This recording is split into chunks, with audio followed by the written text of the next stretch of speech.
It is September, guys. This year has absolutely flown by. It's been crazy. You know, you know what they say. As Green Day said, when September ends, there's more lyrics after that. I don't remember any of that. Not a huge Green Day fan. They had a couple good songs, but what can you do? Some people like them, some people not so much. They just came through Denver recently. I did not watch them, but some friends I know of went and saw the concert. But thank you guys for joining the episode this week. It's another episode of the Weekly Daily Podcast. I think we're up to episode 82, which is pretty wild, to be honest. That is a year and, whatever 82 minus 52 is. A year and 30 weeks. Coming up on over a year and a half. That's pretty crazy. So thanks for joining. Thanks for tuning in. Another eventful week that was fun, filled with many activities, many things, many shows, many things. I just to button up the Green Day thing. I do remember listening to Brain Stew, one of their earlier songs. I don't know when, I think I was in like middle school, and I remember hearing it on a Walkman of a friend that I think he was maybe on my soccer team or something, and I was like, this is incredible. And it was music that I was not allowed to listen to because I was very sheltered. I had to listen to, I don't even remember listening to music all that much. That's not true. I remember taking cassette tapes, and when songs I liked on the radio would come on, I would record, which is insane to think that, like, within my lifetime, like where we're at right now with music and technology, to think that I was sitting by a boombox radio, hitting the record button, and all the songs I liked that I was able to get recordings of, it was either like 15 seconds into the recording because I'd have to like run in there and do the whole thing to get it recording. And so you'd miss like the first part, or just the first part of the song is tainted by the radio DJ. Like they start playing the song and the DJ is still talking. He's like, and this is blah, blah, blah on K92. And you're like, man, you just messed up the intro riff. But that's the only option you had. So you were like, that's great. The only thing I think I remember, I can't remember exact. The one song I definitely remember recording was, oh my gosh, and I'm forgetting his name. Not Jimi Hendrix. Oh, I'll think of it later. It's gonna kill me. I Want to Get Away is a song. I want to. Lenny Kravitz. Thank goodness. I just had to sing it into a microphone to get it. I want to get away. I want to fly away. Yeah, yeah, yeah. I think those are the lyrics. I remember recording that song. But anyways, times have changed, guys. You don't have to run around with a Walkman anymore. You just run with your phone. Your phone has everything. So, anyways, it's been an interesting week. I forgot to mention this in last week's podcast, but I can't remember if it happened last week or the week before that, but got a lot of weird grocery stores around here. I live in an interesting area here. I go to the Whole Foods quite a bit, which is very expensive, but I've talked about it quite a bit, guys. I've got a weak stomach. I can't handle anything that has anything in it. Just have to go all natural. It's what it is. I got to make money so I can eat foods that don't hurt my stomach. But there's a really weird dude at Whole Foods last week. I think he was an employee.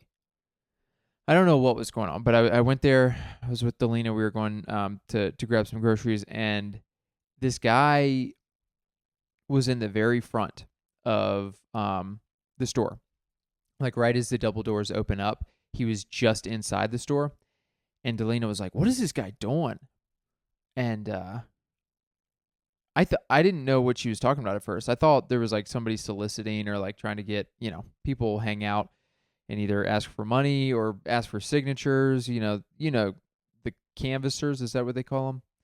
just somebody who's like, do you disagree with the abuse of animals, to try to get you to be like, yes. And then they're like, well, you have to sign this petition thing. Yeah, here's the trick. You just don't make eye contact. You just pretend that a human being is not asking you a question, which is terrible. That's terrible. It's weird living in a city or more populated places because you get more used to and kind of numb to the feeling of like of treating people in a weird way. Like, generally speaking, if a human being asks me a question, I will, be nice enough to answer the question. I'll like just general etiquette. Like, hey, I will answer your question. But yeah, you just run into so many things where you're like, people are trying to get something from you, and so you just shut down, become a cold, heartless city boy. That's what apparently is happening to me. But anyways, Delina was like, what's this guy doing? And I was looking around. I was like, what are you talking about? I don't see any solicitors. And she's like, no, the guy in the store. And literally, I'm not even kidding, it was probably like 6 feet inside the door, like barely enough to get a cart through. I'm pretty sure he was an employee. If he wasn't, I don't know how it was happening, whether he was an employee or not. But he was like doing a stretch by the front of the store that was just like not a stretch people do. It was like, this guy's trying to get attention, or I don't know if he's trying to be funny. I don't know what he's doing. But he was basically almost doing a split, like almost full split, and then he's just like reaching to each side of his toes. So he's like blocking the entrance and exit. And he's just there, almost doing a split, going from side to side, touching toes. And people like that, it's like, what are you doing? What are you doing? Honestly, because he was making it weird, sometimes I'm in a mood. I get in certain mindsets or moods when somebody else, it looks like they're trying to make people uncomfortable by doing something. So I go, you know what? I'm going to engage and make this guy uncomfortable. He's trying to make me uncomfortable, but I'm going to flip it on him. I didn't, but I almost just went up to him and said, hey, are you okay, man? You're blocking most of the door and you're doing weird stretches with your legs. Are you okay? Do you need me to call for help? I'll do that next time, guys. I'll do that next time I see that gentleman doing weird split stretches at Whole Foods, and then I'll report back. It'll be the weekly daily report on weird man at Whole Foods. But that was weird. I don't know. I gotta chill out. I'm getting more and more bothered by just the smallest stuff. Like that, you see that and you're like, what are you doing, dude? And then you go in and it's always like busy at Whole Foods. And just like this simple, some people just don't have etiquette. They'll like cut in front of you, or really like be aggressive with their cart, to where you're like, if I didn't actively get out of the way, you would have hit me, and that would have been like crazy. Just like you ramming a stranger with a metal cart. Anyways, that hasn't happened either, but people are out here being weird, okay? Myself included. So look, I'm a hypocrite. I get it. Anyways, one other little thing on the grocery store topic. So Whole Foods is on Hampden Avenue, which is where I live, South Denver. And, that's nice enough. But maybe a half mile down the street is a King Soopers, which I'll go to fairly often, only because it's open until 11 p.m. Whole Foods closes at 9 p.m. So anytime I'm trying to grab something late, like coming home from an open mic or something, King Soopers is like the only option. And man, is this King Soopers the seediest. It's probably the seediest grocery store I've ever been to. I mean, you go there and you're just like zombies walking around outside, inside. It's like there's like no employees in there. It's a mess. But I'd gone in there for the past couple months, once in a blue moon. It's like once a week or once every few weeks. And maybe it's like the last month or two. And I noticed they didn't have any of the little carry bins.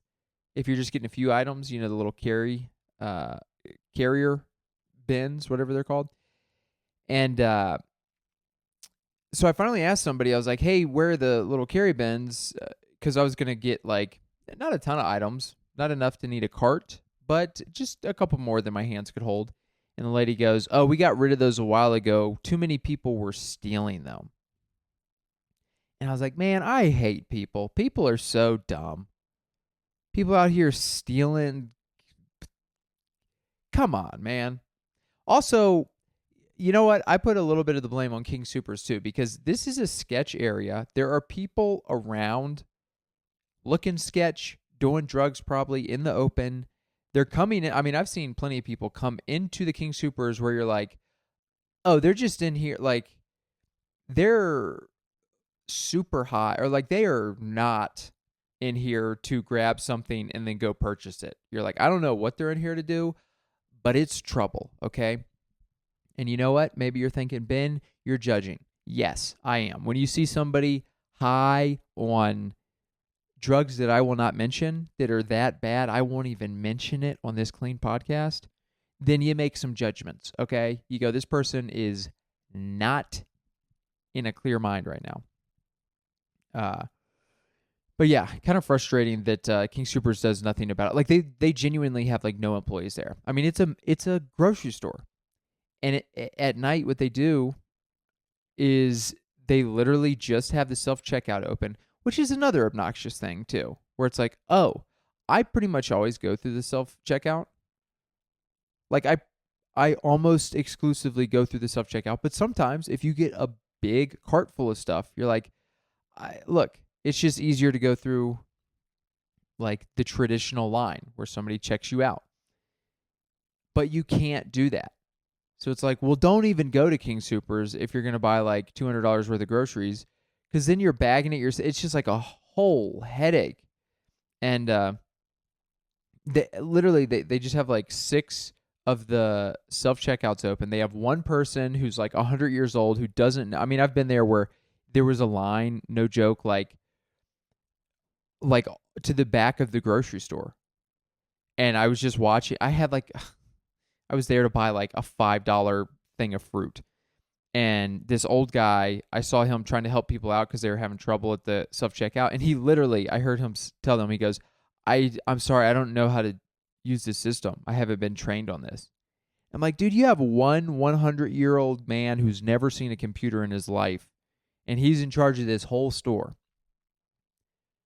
You don't have somebody who's 74 who, has seen Windows, who knows who Bill Gates is. Okay? What is happening? It's crazy. That King Supers stinks more like King Stoopers, King Poopers, King Poopers. That's an original thought, guys. I've never heard somebody say that, but I'm sure they have, and it was probably a 6-year-old. But that's been, there's my rant of the day on grocery stores close to my apartment that infuriate me. But on a different note, something else that I'll rant about, but maybe in a less aggressive way, maybe not. We'll see. I watched a couple movies this week, and one in the theater, one from home. And I would like to talk to you guys a little bit about them. I saw Wednesday night, went and saw the new Beetlejuice.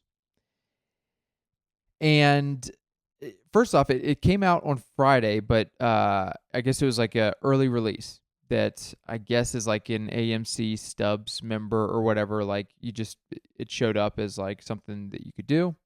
So it's like, ooh, a cool early release. Let's go do it. Now for context, I assume you guys are familiar with Beetlejuice. If you're not, it's a Tim Burton movie that is kind of about like, certain people see dead people and like the going to and from the underworld and back, but in like a Tim Burton way, not like in a super scary way, but in like a weird, cartoonish, odd, silly, little creepy, but Tim Burton type way. But here's the deal. That movie came out, the first movie came out, I think, in like the 80s, roughly. It might have been the 70s. It might have been the 90s. I don't know. It came out a long time ago. And I saw it for the first time. Dailey and I watched it back in July. So a couple months ago. First time ever seeing it. And I think we were both like, this is bad. I thought it was going to be like great. It's kind of out there in pop culture somewhat. Like people understand the references and stuff. So I was like, oh, it must be a pretty good movie. I watched it. I was like, this stinks. This is not good. Didn't like it. Wasn't a big fan. So this new one, I was like, you know what? This is a 2024 movie. I bet they're going to take that original and just make it way better to where it's like this fantasy land that I want to go along for the ride, this plot, this storyline. I was like, you know what? It's probably going to be actually pretty good. So we go, and well, just to paraphrase for you, it stunk. I didn't like it. It was bad. I don't know, man. I'm trying to be like not a hater about it, and I feel like my opinion on this is going to be pretty different than a lot of people. I've only talked to a couple of people about it so far, but it feels like I'm going to be in the minority, but I stand by it. I didn't like it. It was dumb to me. There was a bunch of storylines going on at the same time that didn't really fully resolve, so the plot was wonky, but the plot already, as far as like the general plot of, hey, you can see ghosts or dead people and go into the underworld and this and that, is kind of wonky in the first place. But oh gosh, it was not great. It was not my favorite. I didn't like it very much. But I will say, in defense of the movie, just a little bit, this wouldn't have changed it much because I really was not super into it. But it was an early release. It was a pretty full theater, okay? Which first bugaboo is the Dolby Cinema. Whatever BS they talk about, oh, it's better audio and video, and I've talked about this in the past, but it's just an excuse to charge you $20 instead of $15. It doesn't sound better. It doesn't look better. It's just a dumb Dolby Cinema extra way to dupe you and me out of money. And I keep buying those tickets, so I'm at fault for it. But it really peeves me quite a bit. But in defense a little bit of the movie, I think I rated it a 5 out of 10. It might have been a 5.3 out of 10 if it were different. But the people who sat beside me made me feel very uncomfortable. I've talked about it before, how I walked out of a theater one time for the first time in my life because there was like a dude by himself who's really sketchy, and I just felt like a weird vibe and just left. Well, this time, there was the guy who sat beside me came in dressed in like costume, but it wasn't like full Beetlejuice, if you know, like the Michael Keaton character makeup and stuff. It was literally like a large cape with a hoodie, kind of like, I think, like the Reaper Halloween costume, where it's just like a black cape all the way down to your ankles and then a black hoodie. And so he comes in that, he sits down, and I'm like, all right, well, I don't like that. I wish there was a rule against dressing up in theaters. It's like, if you're not wearing jeans and a t-shirt, you got to get out of here. You got to pay triple, okay? Dolby Cinema charges you an extra $5. If you're not in jeans and t-shirt, then Ben Dailey's charging you triple. But he comes in, he takes a seat. I'm like, all right, whatever, that's fine. But then he takes a seat, immediately he leaves and goes out of the theater. Okay, and I'm like, all right, that's not a huge, whatever. 5 or 10 minutes later, he comes back in, sits down. I'm like, all right, We're all good. Then immediately he goes and leaves again. And he did that 2 more times to where I'm just like, what is he getting up and moving around for? And so then all I was thinking about is that, or I was trying not to, but that was very much on my mind. And also the movie stunk, so it didn't really pull me in to stop thinking about this guy.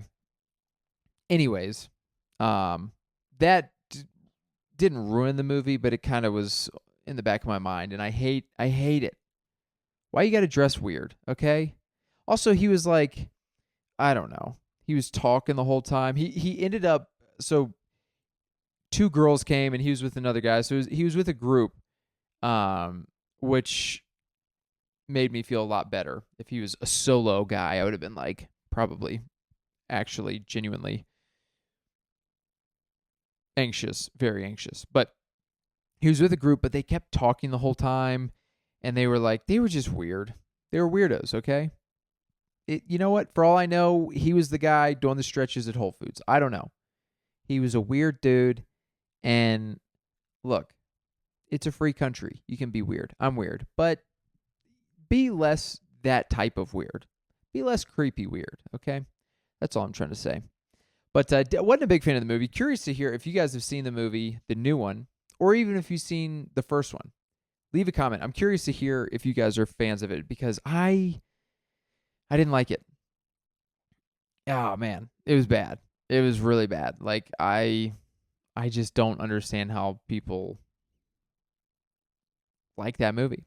But let me know in the comments if you did like it or your opinions on it. That said, so that was one bad movie for the week, but I saw another movie this week that I haven't seen in a very long time, and boy, did it make up for Beetlejuice. That movie, drum roll please. All right, that was not a good drum impression. The movie was Rocket Man, and not the Rocket Man Elton John movie from 5 years ago. This is Rocket Man from 1997 with the one and only Harlan Williams. Movie I saw as a young child. Have not seen it probably since it came out. Like it's probably been over 20 years for sure. I just remember watching it a bunch, thinking it was hilarious. And I think Harlan Williams, he's kind of pops in and out from seeing him on podcasts and this and that. So I was like, you know what? I kept telling myself, this is a movie I want to see, but it's not available on any of the streaming stuff. So I just broke down. I bought it on Amazon Prime, $3.99. And look, I don't give recommendations out that often, but pay $3.99 and watch this movie if you haven't seen it, because it is hilarious. It is so absurd. To give you an idea of like the story of it, Harlan Williams is like a computer science guy, a coding guy for NASA, and ultimately, I won't give away the movie, but like they're getting ready for a mission to Mars, and one of the astronauts is injured or unable to make it, and so they're basically last second testing out different candidates to try to see if they can fill that spot. Harlan Williams is one of those candidates. And I mean, it is so absurd. It's insane. Like it is, there's a chance that you watch it and you go, I can't, this is too much. Hopefully that's not the case, but just think of like Michael Scott from The Office times 100. And when I say times 100, I'm not kidding you. I'm talking like times 100. Totally absurd, but absolutely hilarious. A brand of comedy that you just don't see, like Jim Carrey times 50 in his movies, where he's like being wacky, not toward the end of his career, beginning of his career. Okay, Ace Ventura, The Mask, like wackadoodle times 50. But it was absolutely hilarious. I was watching it with Delina, and man, I was giggling quite a bit. It was very funny. There's certain, oh man, I've been just this entire last week, I've been showing people little snippets and videos and talking about it, and nobody really seems to care, and nobody saw the movie back in the day, and people hate it when you pull up a YouTube video in front of them. But I've been doing it. Okay, that's how good I think it is. That's how funny I thought it was. So I've been obnoxious, but on purpose. I'm like, I know this is not ideal for you to wait for this to buffer, but we're watching it. So that was very good. Curious to hear if you guys have seen that, and if you have, let me know. But that was kind of those were kind of the highlights, high points of the week as far as non-comedy stuff. The comedy stuff was another fun week. It was a busy week. I think last week I also was feeling a little sick. Not fully sick, just one of those weeks where you like feel off. I was still working, I was still doing stuff. I wasn't like running a fever or throwing up or anything. Just where you just feel like low energy, low motivation. You're not feeling very productive, and you just want to take a bunch of naps. Which at this point in my life, in my mid to late 30s, naps are pretty common. You know, the feeling or the urge for naps, pretty common. But this is like the urge for a lot of naps. So it was a little different than usual. But with that said, I did some comedy over the weekend.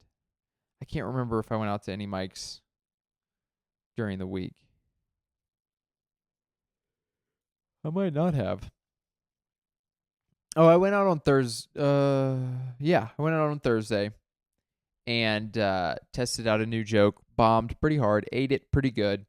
So it was fine. It was like a story that I was trying to tell that didn't really have punchlines, and I feel like I said it without melting on stage. Like, it was fine. I said it in a charismatic, natural way, but there was quite a few people looking at me and paying attention and not laughing, which again, didn't really have punchlines, but it's funny. Sometimes you get people looking at you and they just have sometimes like a look of, almost a look of like disgust.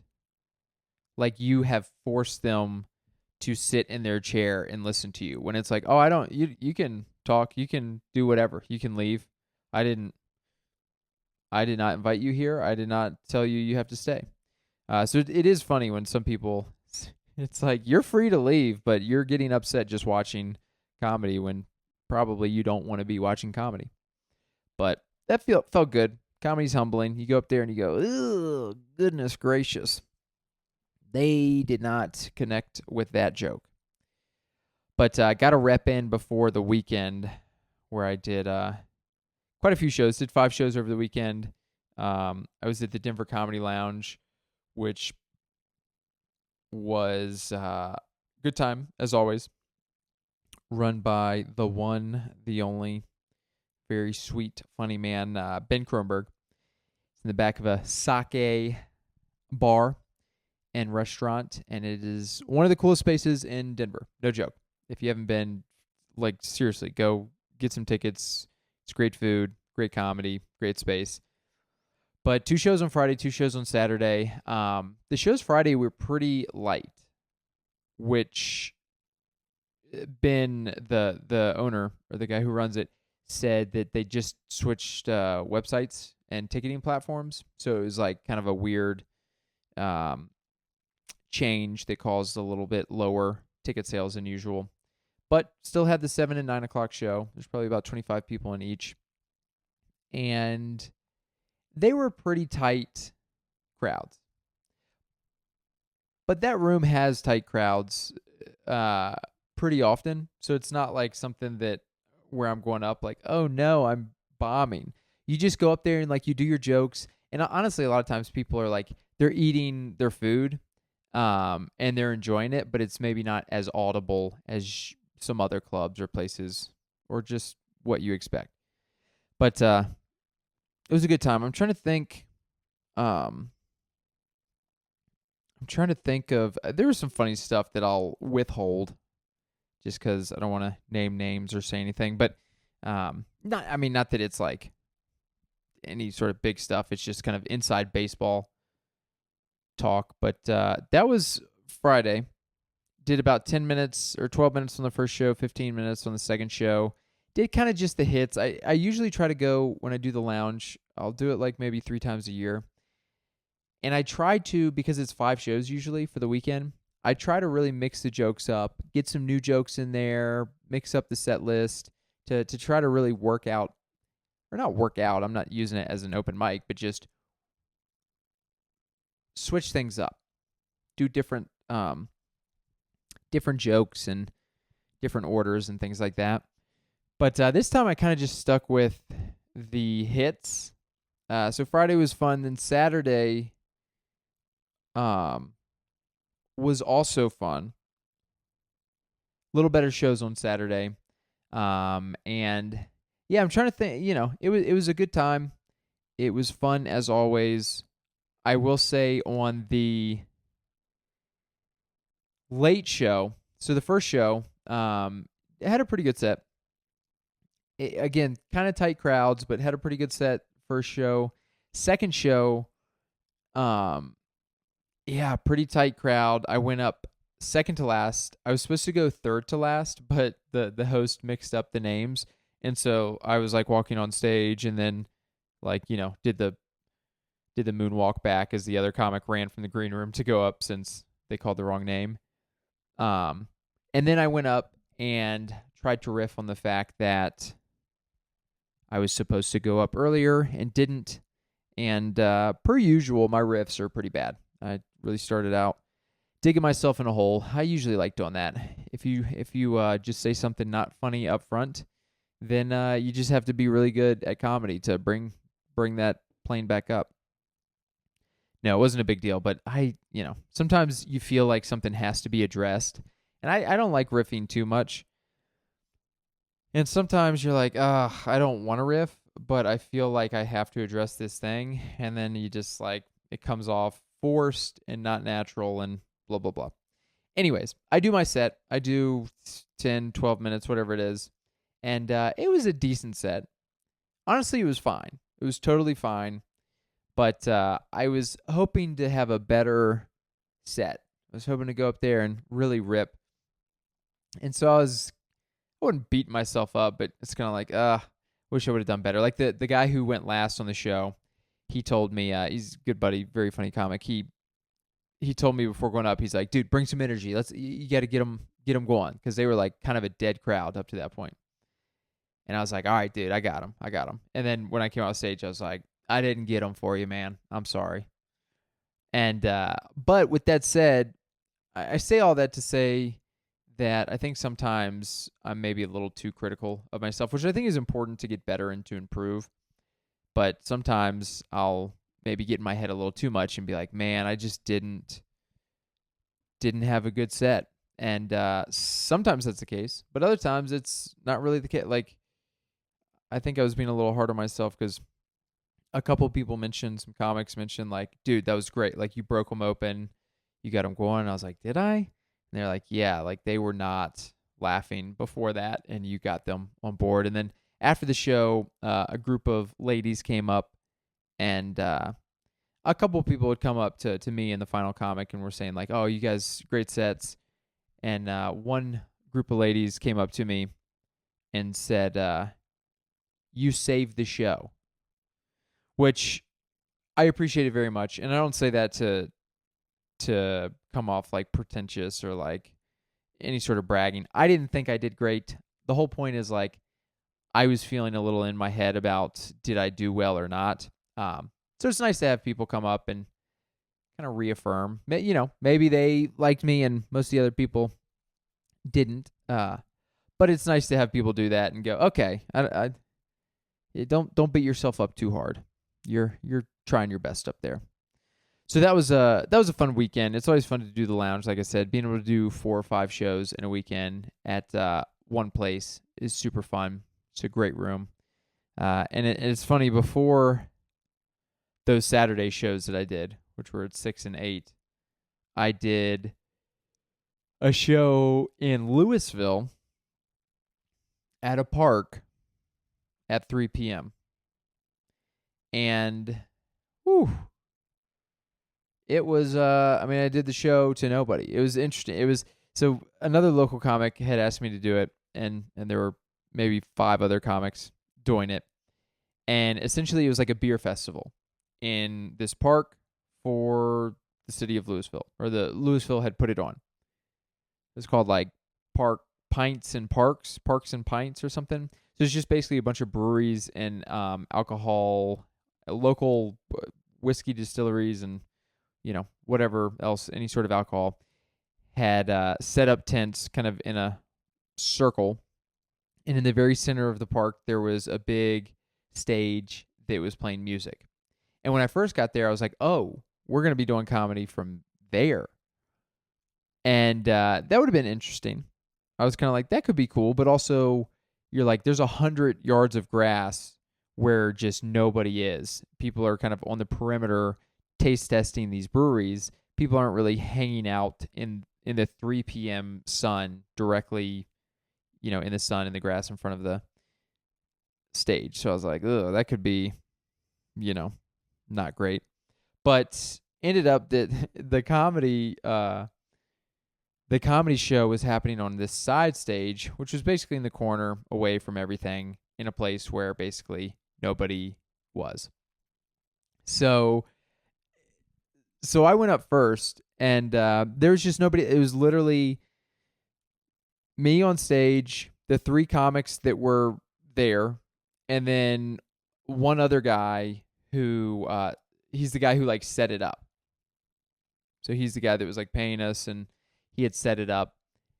And so and that guy who set it up, he's also the owner of a club in Louisville as well. I had met him the week before. I had done a show there. I'd done like all my jokes during that show.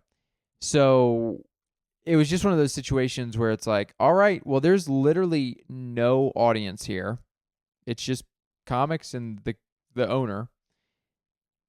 So it's like, I'm not going to do jokes like a psychopath. So I just talked to them about Beetlejuice and how I didn't like it, and talked to them about Rocket Man and how I did like it. And then just people would kind of walk by and be, hey, how are you guys doing? You want to come watch a comedy show? And, 100% of them will go, no, thank you. Which, again, very humbling dream that I'm pursuing here. It's just my dream. And, sometimes most people go, we don't want to participate in your dream. And that's okay. That's okay. But I did, 15 minutes I might have done one joke. I think I convinced 2 people to come over. I said, I've got 3 minutes left. Do you want to come over? I'll do one last joke. And I think I did one last joke.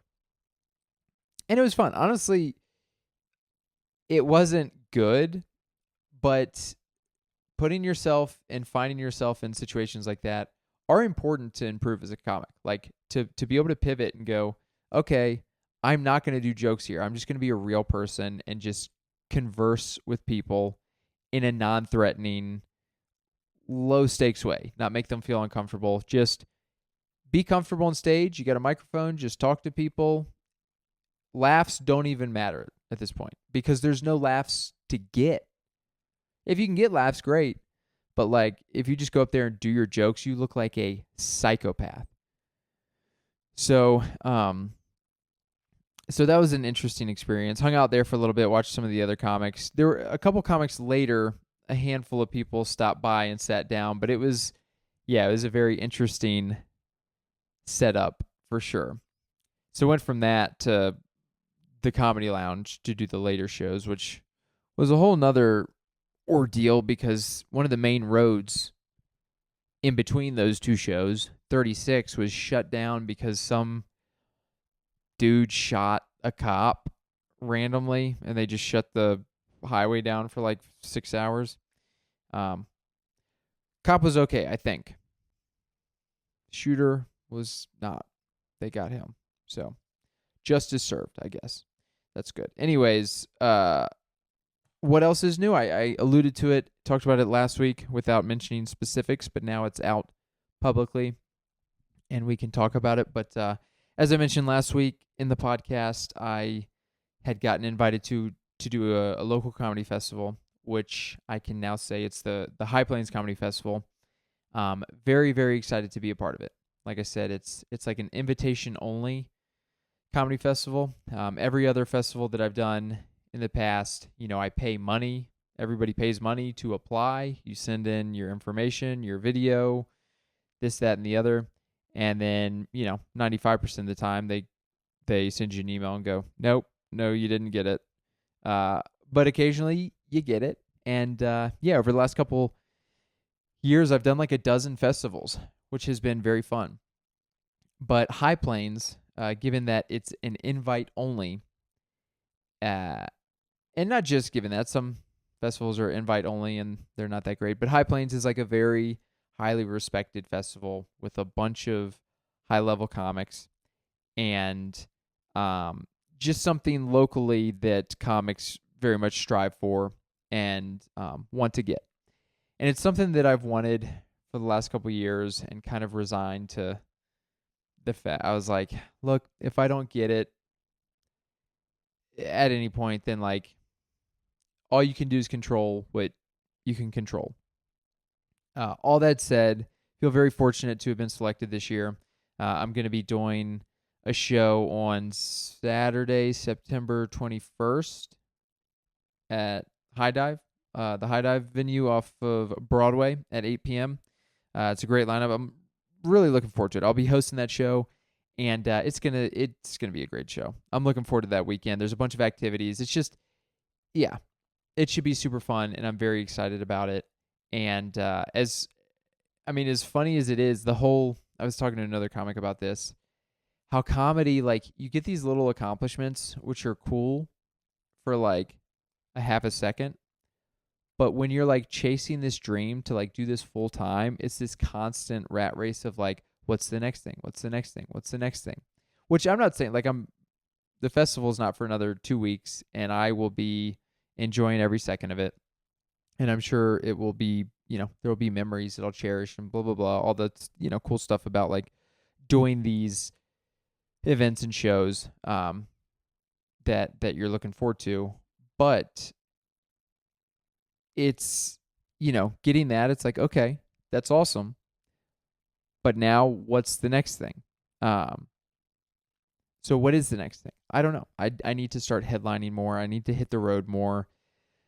Need to get more jokes out. I'm still working on. I'm going to try to hold myself accountable. I hung out with Ethan Everhart, friend of the pod, yesterday. We did some writing together. Not so much writing jokes, but like brainstorming how to build out stories that we each have that we're trying to work out. And honestly, it felt productive. Like we each kind of outlined the main topics of the story that we need to write jokes for. What is like the thesis statement, like the intro thing to suck people in, to get them interested in following the story. And then when it comes to the ending, it's like you just find that as you're testing it on stage a bunch. So I feel pretty good about working through this story about catching a hotel on fire. So I'm looking forward to that. I've got other jokes that I'm trying to work through. So it'll be good. That was good though. I need to do that more often with buddies, with comic buddies, set up some writing sessions to just keep yourself accountable. We kind of set a goal to say like, hey, in a couple of weeks we're going to check back and like let's see who's got the better story worked out at that point. But it also keeps it fun. You get a different creative. You get to hang out with friends. You get a different creative perspective. And that's what it's all about. We're all doing comedy because it's fun. And if it stops being fun, you got to go back and look at yourself in the mirror and go, how do I make this fun again? And that's the hard part about comedy. You're getting beaten down quite a bit. Like I know, like I was just talking about earlier, how I, with my set being critical at the lounge, being like, oh, I don't think I did that well. And then people saying, oh, you did do well. Like a lot of times they don't tell you did well because you didn't do well. And that's going to happen. And you just got to keep at it and have fun with it, keep improving, and, things will get better. But it's a very humbling thing. And honestly, I wouldn't have it any other way. I know that sounds cliche and dumb and stupid, but like genuinely, it is very cool to absolutely smash and crush a show and be on the top. It's just like, I've got it. And then do another show where you just die and you have to really go, hey man, this is adversity. Okay? And that's what life's all about. Okay? What better representation of life than stand-up comedy? You tell me. Are there? I'm sure there are. But yeah, very cool to ride the ups and downs and mentally have to just you just have to be mentally tough. It really is something where like you get beat up and you have your time to go, oh, that's a bummer. But at the end of the day, you go, hey, I want to do this. I signed up for this. I like the creative side of things. Now, look, some people don't like the creative side of things, and if you're in it for the wrong reasons, then sticking through the tough times and the adversity, maybe that's not actually beneficial for you. But those are all things that I very much enjoy, and embracing the adversity and using it as a way to get better, I appreciate very much. So it's been a fun ride, and it will continue being a fun ride. And before I get out of here, I'll just comment on a couple quick things that I got going on. Forgot to mention last week I had my fantasy draft, playing fantasy football with a bunch of college buddies and some other people in the league. And look, how would I grade my draft? I'll be honest with you guys. I have not paid enough attention to football in recent years to fully know all the like big names. Now I'm still connected. I know a lot of the big names and stuff, but I'm not like I'm not following the rookies, like the draft and these rookies and like, oh, this guy's going to be a huge breakout guy. I'm just seeing new names and going, okay, they're ranked pretty high. I don't know. After this year, I'll have a better idea once they're second year in the league. I should know a little bit better. But all that said, I'm currently winning right now. There's games tonight, which will determine who wins week 1. But I'm slightly optimistic about my team. We'll see how it turns out. But I think it was okay, and we'll see how it goes. I'll keep you guys updated on the status of my fantasy league as we go through. I'm sure you don't care too much, but I'll let you know how many games I'm losing. Second thing, currently reading a book called Station 11 and apocalyptic not end of the world, but post big flu thing book. We got a cat here. He's coming in last second. He heard me about to shut down the podcast, and he's coming to steal my thunder. And it's really, you know what? It's a little disrespectful, but I'll allow it. Oh, hold up. Okay. He's about to jump up. But Station 11, been pretty good so far. It's a post-apocalyptic book kind of deal, highly rated. About 100 pages in. It's probably about 400 pages. So I'll keep you guys updated. I'll give you a little review of that once I finish. But yeah, I don't know if you can see the cat in this frame, but he's getting some nice scratches. I'll end it there though. Thank you guys for tuning in. I don't know. Let me know, was this interesting? I ranted about movies, I ranted about grocery stores, and then I kind of fumbled through the shows that I did this week. So, per usual, a lot of rambling. That's my go-to. And yeah, I will leave it there. I'll continue petting this cat, and I'll see you guys again next week.